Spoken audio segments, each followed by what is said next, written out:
Намазхандардың бәрін құрту керек еді. Не болды? Намазхандарды не жаманшылық көрдің? Ойлаш, мен ішем, шегем, қыздарға барам. Ал олар болатын болса, бөтен әйелге барма, ішпе, шекпе дей береді. Мен өзім ішіп шегетім болғаннан кейін маған ыңғайсыз да. Қазір дұрыс болып қалды бауырым. Мынау Тәңіршіл деген группа ашып алғанбыз. Әрқайсысында 5-6 сайттан бар. Имамдар уағыз айтып жатса, хиджаптағыларды көретін болсақ, араб құл, анау, мынау деп жамандаймыз. Тәңіршілдерді көп қылып көрсету мақсатында. Басқа адамдарды тарту керек. Ойлаш, намазхандар болмаса, ішіп, шегіп, рахат емес па? Жігіттер такси ма? Бауырым такси. Басқа қаладан келдім, Шин завод деген жерге апарып тастайсыздар ма? Басқа қаладан келдің ба? Болып бауырым, апарып тастаймын ғой. 5000 теңге болады. Қойыңыз әнер, бір-екі жігіттен сұрағанда 600-700 теңге жетіп аласың деді. Қонағы екенсің бауырым. 4,5 теңгеге апарып тастайын, жүр. Тоқташы бауырым. Әңгімең болса анау, енді 5000 теңге деп тұрған не сен?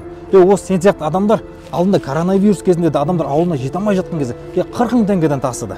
Ана кеше Трассам бойына аязда адамдар қалып кеткен кезде сол ауылдың адамдары көмектесудің орнына бір нанды 2 теңгені сатқан. Кеше орыстар келген кезде де өз қазағын қуып шығып орыстарды кіргізді квартирасына. Сол адамдар, сен сияқты адамдар Құдай сақтасын ертең ел басына күн туатын болса, бірінші қазақты сатып кететін сендерсіңдер.